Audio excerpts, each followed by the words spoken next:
¿qué le dejan las maquilas al país? ¿Mm? ¿Qué dejan las maquilas al país? Porque se están explotando. Nada, nada. Mucha destrucción, ¿no?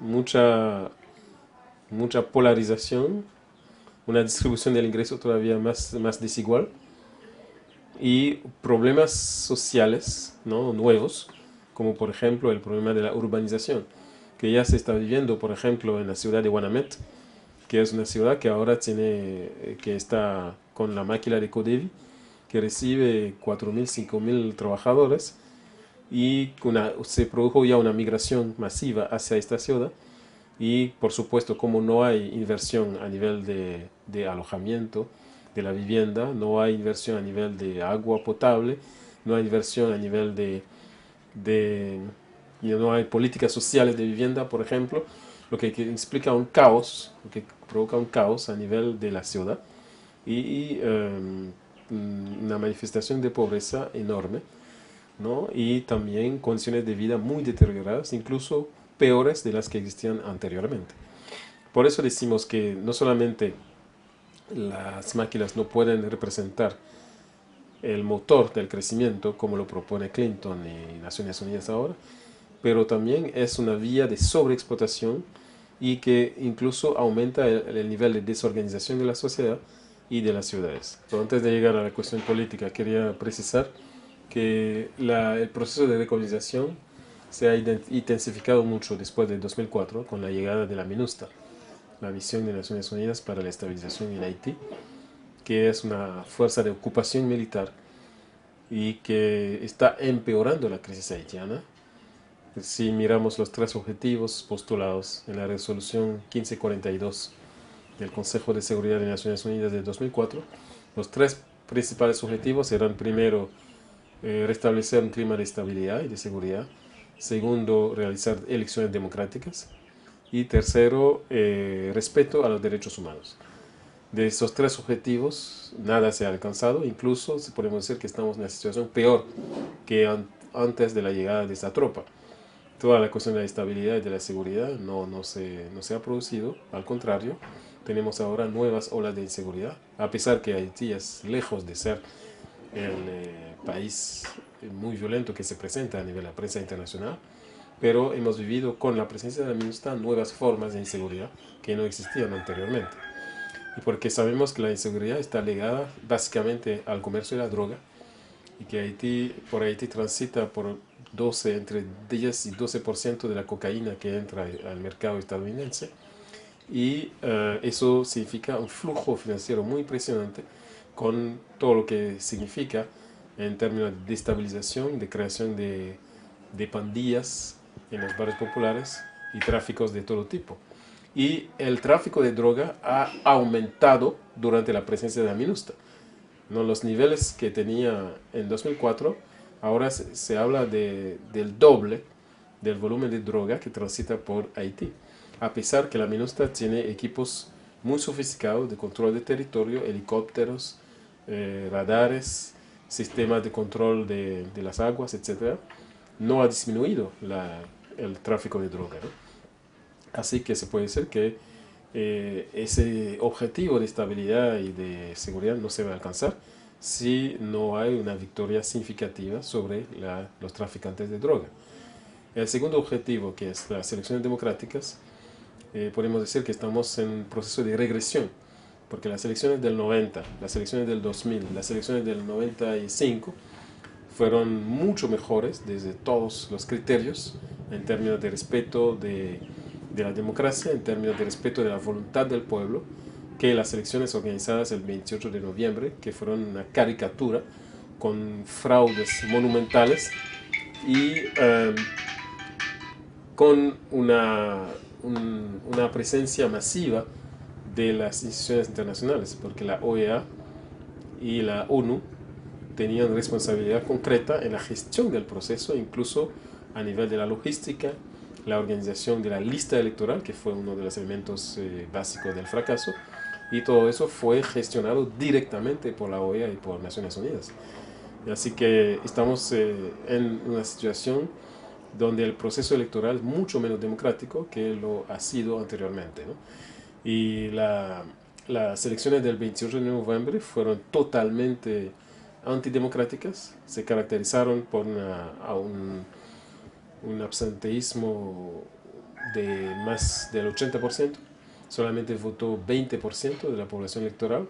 En algunas regiones la tasa de votación fue solamente de 6% y fueron elecciones donde se ha excluido el pueblo haitiano, porque 14 partidos políticos fueron excluidos por el Consejo Electoral y la voluntad era muy clara de excluir al pueblo y los representantes del pueblo de ese juego electoral.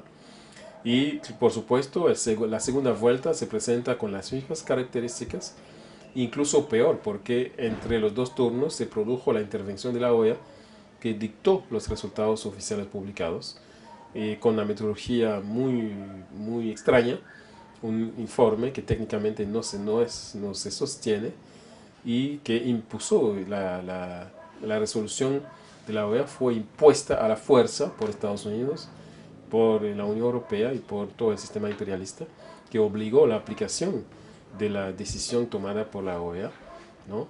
Y utilizando incluso amenazas directas contra los dirigentes haitianos, revocación de visa, etcétera, ¿no? Congelación de fondos, como saben.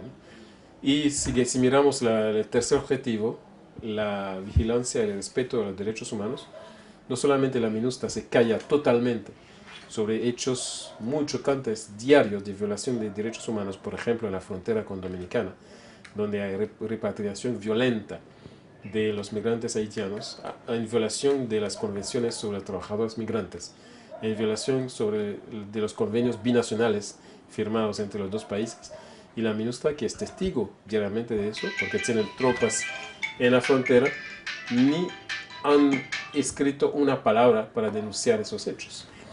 Y además la Fuerza de Naciones Unidas se ha vuelto ella misma una fuente de violación permanente de derechos humanos en contra, por ejemplo, de las mujeres. Y hay ese hecho que se produjo en el 2007, donde 114 soldados de Sri Lanka fueron acusados y fue comprobado de violación masiva en contra de jóvenes, niñas, en un barrio popular de Marchesa, violaciones sistemáticas y masivas, y la dirección de la MINUSTAH decidió repatriarlos hacia Sri Lanka, y hasta ahora estamos esperando el proceso judicial. Ese fue totalmente impune, y la población, a pesar de que centenares de jóvenes tienen su vida totalmente destruida por esos hechos, todavía no hay ningún proceso judicial.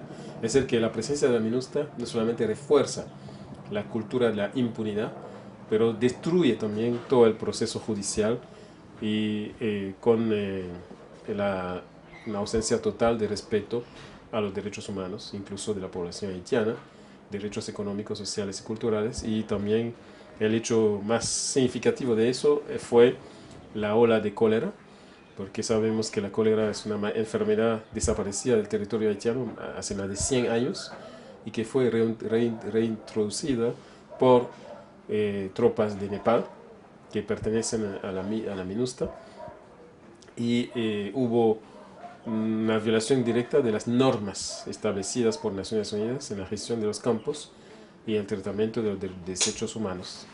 Y utilizaron el río Artibonite para vaciar sus desechos humanos y que causó el cólera. Está muy claro, el expediente no hace ninguna duda, todas las pruebas hechas por organismos de Estados Unidos y de Francia establecen que el cólera, el tipo de cólera que se manifestó en Haití fue importada directamente de Asia y que no existe en el continente. Y a pesar de esa responsabilidad directa en la introducción de la enfermedad, a pesar de más de 4.500 muertos, a pesar de más de 200.000 afectados por la enfermedad, Naciones Unidas no mostró ningún dinamismo para luchar contra la enfermedad. Hicieron un flash appeal a inicio de noviembre de 2010 de $164 millones para luchar contra el cólera. Y hace 3 semanas decían que habían recogido solamente 25% de esa suma, lo que quiere decir que no tienen la plata para luchar contra el cólera que ellos mismos introdujeron. Pero fue muy fácil encontrar los $865 millones que cuesta el mantenimiento de las tropas en Haití anualmente. Así que eso, ese contraste muestra muy bien el carácter inadecuado total de esa presencia y el carácter nefasto de esa presencia, y por eso el pueblo de Haití reclama el retiro inmediato de las tropas, y consideramos que es una vergüenza que países del ALBA como Ecuador y Bolivia tienen tropas en este mecanismo de dominación imperial. Paraguay. Paraguay, pues, No es de la luz de la UNASUR. no es De de la la UNASUR. existían anteriormente. Por eso decimos que no solamente las máquinas no pueden representar el motor del crecimiento como lo propone Clinton y Naciones Unidas ahora, pero también es una vía de sobreexplotación y que incluso aumenta el nivel de desorganización de la sociedad y de las ciudades. Pero antes de llegar a la cuestión política, ¿Qué le dejan las maquilas al país? ¿Mm? ¿Qué dejan las maquilas al país? Porque se están explotando. nada, mucha destrucción, ¿no?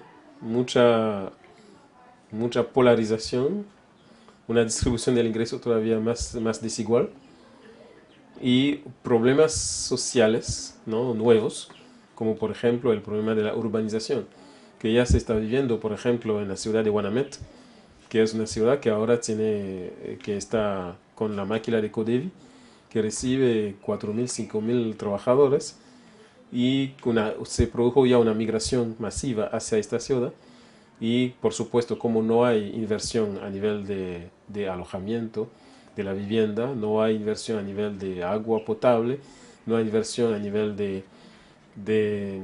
no hay políticas sociales de vivienda, por ejemplo, lo que explica un caos, lo que provoca un caos a nivel de la ciudad y una manifestación de pobreza enorme, ¿no? Y también condiciones de vida muy deterioradas, incluso peores de las que quería precisar, que el proceso de recolonización se ha intensificado mucho después de 2004 con la llegada de la MINUSTAH, la Misión de Naciones Unidas para la Estabilización en Haití, que es una fuerza de ocupación militar y que está empeorando la crisis haitiana. Si miramos los tres